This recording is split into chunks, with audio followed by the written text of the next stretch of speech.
Assalamualaikum warahmatullahi wabarakatuh. Saya Anggi Septia Putri dengan NIM 2261201006 akan mempresentasikan hasil uji validitas, uji reliabilitas, uji asumsi klasik, uji normalitas, uji multikolinearitas, uji heterokedastisitas, uji linearitas, uji T, uji F, koefisien regresi, dan koefisien determinasi menggunakan SPSS dengan judul Pengaruh Semangat Kerja dan Etos Kerja Terhadap Kinerja Karyawan PT Valerie Tirajaya. Yang pertama ada tabulasi data. Karena NIM saya 22612006, jadi kolom pada tabulasi data yang saya ambil adalah 0, yaitu untuk X1-nya semangat kerja, dan 6, yaitu etos kerja, dan Y-nya kinerja. Yang pertama masuk ke uji validitas. Dari data tabulasi data tadi, kita masukkan ke SPSS dengan cara uji validitasnya itu kita pilih correlate, bivariate, pindahkan ke kanan semuanya untuk X1, X2, dan Y-nya. Lalu nanti hasilnya akan seperti ini, muncul tabel correlation. Yang artinya hubungan antar variabel dianggap valid jika nilai sig lebih kecil dari 0,05. Yang pertama, semangat kerja dengan kinerja. Nilai korelasinya yaitu 0,461, nilai sig-nya 0,003. Artinya, karena nilai sig 0,003 lebih kecil dari 0,05, maka ada hubungan yang signifikan dan positif dan dapat dikatakan valid. Dan untuk yang kedua, variabel X2 etos kerja dan kinerja, nilai korelasinya 0,208, nilai sig-nya 0,198, yang artinya karena nilai sig 0,198 lebih besar dari 0,05, maka hubungan tidak signifikan dan belum bisa dikatakan valid.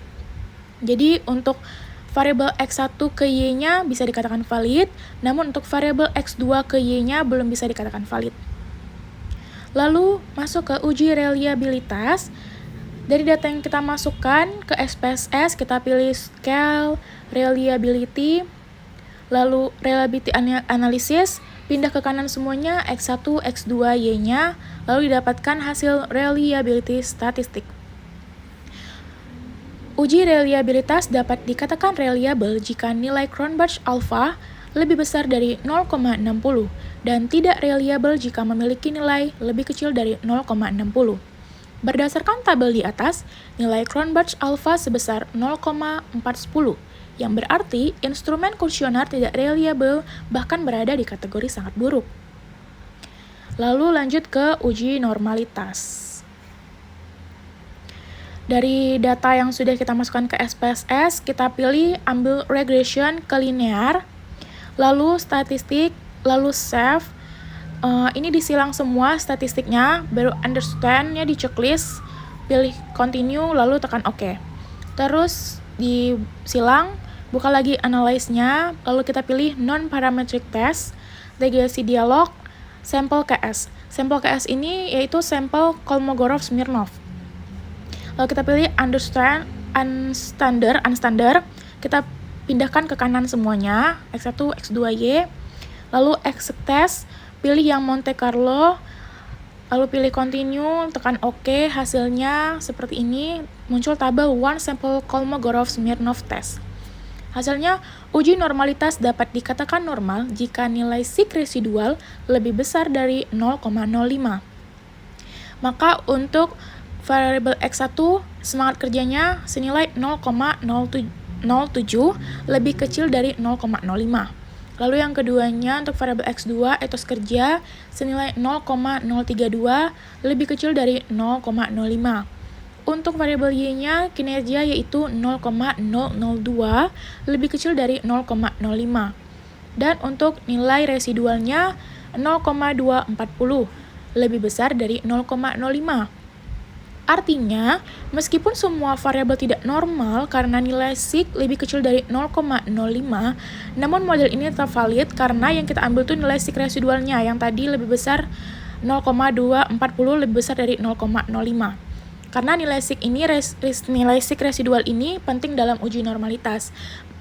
Maka didapatkan kesimpulan data saya ini lolos uji normalitas. Lanjut untuk uji multikolinearitas. Dari data yang sudah kita masukkan ke SPSS, kita ambil regression, kita pilih linear, statistik, lalu collinearity-nya di checklist, kita pilih continue, lalu tekan OK. Hasilnya seperti ini, didapatkan tabel koefisien. Untuk uji multikolinearitas dapat dikatakan aman jika nilai toleransi lebih besar dari 0,10 dan nilai VIF lebih kecil dari 10. Untuk variabel X1 yaitu semangat kerja, nilai toleransi yang didapatkan yaitu 1000 dan nilai VIF-nya juga 1000. Dan untuk X2, variabel etos kerjanya, nilai toleransi senilai 1000 dan VIF-nya juga 1000. Artinya, nilai toleransi kedua variabel lebih besar dari 0,10 dan VIF-nya lebih kecil dari 10, sehingga data tersebut aman dan lulus uji multikolinearitas. Lanjut, uji heterokedastisitas. Caranya kita pilih regression, lalu linear, kita scroll nanti dapat tabel seperti ini, scatter plot-nya.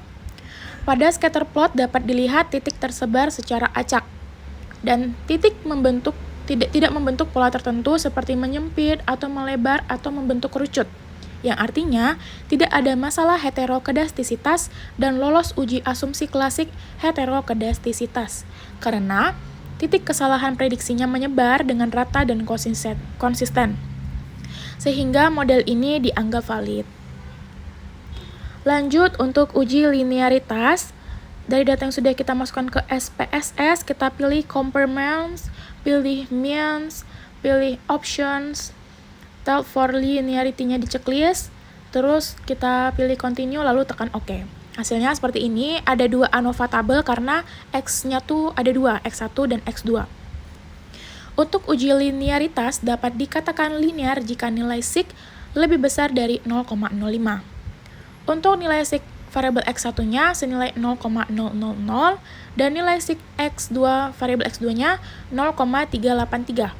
Artinya, untuk variabel X1 yaitu hubungan semangat kerja dan kinerja tidak linear karena nilai sig 0,000 lebih kecil dari 0,05. Dan X2 untuk hubungan etos kerja dan kinerja linear karena nilai sig 0,383 lebih besar dari 0,005. Sehingga X1 belum memenuhi uji linearitas, namun X2 memenuhi uji asumsi linearitas. Lanjut untuk uji T. Uji T ini kita pilih koefisien, lalu regression.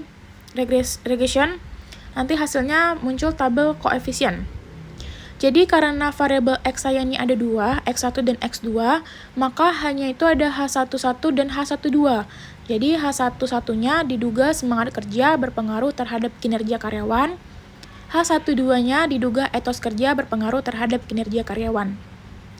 Maka hipotesis statistiknya H01 semangat kerja tidak berpengaruh terhadap kinerja karyawan, H02 etos kerja tidak berpengaruh terhadap kinerja karyawan, HA1 semangat kerja berpengaruh terhadap kinerja karyawan, HA2 etos kerja berpengaruh terhadap kinerja karyawan. Lalu H01 diterima karena T hitung lebih kecil dari T tabel dan nilai sig-nya lebih besar dari 0,05. Dan H02 diterima karena T hitung lebih kecil dari T tabel dan nilai sig-nya lebih besar dari 0,05. H01 ditolak karena T hitung lebih besar dari T tabel dan nilai sig-nya lebih kecil dari 0,05.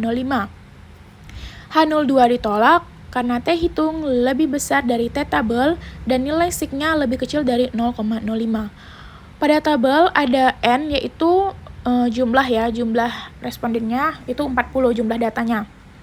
Dan T tabelnya kita ambil rumus alfa per 2 titik koma N kurang 2. Maka sama dengan 0,05 per 2 titik koma 40 kurang 2. Hasilnya 0,025 titik koma 38. Hasilnya 2,024394. Jadi kenapa 38? Karena kan datanya 40 lalu dikurang 2 jadi 38. Atau kita juga dapat menggunakan rumus Excel dengan rumus TINV buka kurung 0,05A di koma 38 tutup kurung. Untuk variabel semangat kerja, nilai T hitung 3,229 yang lebih besar dari 2,024. Untuk variabel etos kerja, nilai T hitung senilai 1,423 yang artinya lebih kecil dari 2,024. Jadi, kesimpulannya H0 ditolak karena T hitung lebih besar dari T tabel, H01 ditolak, lalu H02-nya diterima karena T hitung lebih kecil dari T tabel. Yang artinya terbukti bahwa semangat kerja berpengaruh signifikan terhadap kinerja karyawan dan etos kerja tidak berpengaruh signifikan terhadap kinerja karyawan. Lanjut, untuk uji F, itu sama, kita pilih koefisien, regresi, lalu kita pilih scroll, ada tabel ANOVA. Hasilnya seperti ini, F hitung 6,285, nilai sig-nya 0,004. Karena nilai sig 0,004 lebih kecil dari 0,05, maka H0 ditolak dan HA diterima, yang artinya semangat kerja dan etos kerja secara bersama berpengaruh signifikan terhadap kinerja karyawan. Lanjut untuk koefisien regresi. Jadi koefisien regresi ini sebenarnya sama uji T tadi, tapi yang kita ambil tuh tabel B, koefisien. Sama-sama koefisien, namun yang kita ambil untuk nilai koefisien regresinya yaitu B, karena B itu koefisien. Jadi koefisien regresi menunjukkan seberapa besar pengaruh variabel X ke Y, dan semakin besar nilai B, maka semakin besar pengaruh variabel X ke Y. Untuk nilai B koefisiennya yaitu B semangat kerja sebesar 0,313, B etos kerjanya sebesar 0,135. Yang artinya semangat kerja lebih berpengaruh terhadap kinerja karyawan, karena nilai B-nya lebih besar. Namun, ini termasuk dalam kategori sedang berdasarkan skala Likert 1,5 pada kuesioner. Jadi, nilai kecil, sedang, dan besar ini tergantung skala Likert kuesioner kita ya. Kalau karena saya ambilnya 1-5, jadi untuk angka 0,313 itu termasuk dalam skala sedang. Lanjut, koefisien determinasinya, kita ambil regression, linear, statistik, collinearity-nya tidak di-checklist, lalu kita pilih continue, lalu tekan OK, dan muncul tabel model summary. Hasilnya R square atau R kuadrat 0,254, adjust R square 0,213. Sig F change-nya 0,004, F hitungnya 6,283. R square-nya 0,254 termasuk dalam kategori lemah. Artinya, pengaruh gabungan dari semangat kerja dan etos kerja terhadap kinerja termasuk lemah, namun signifikan. Kenapa? Karena nilai sig F-nya 0,004 yang lebih kecil dari 0,05. Jadi meskipun pengaruhnya lemah, namun hubungan antar variabel tetap signifikan secara statistik. Maka data ini, model ini lulus koefisien determinasi. Baiklah, sekian presentasi dari saya. Semoga dapat diterima. Terima kasih. Assalamualaikum warahmatullahi wabarakatuh.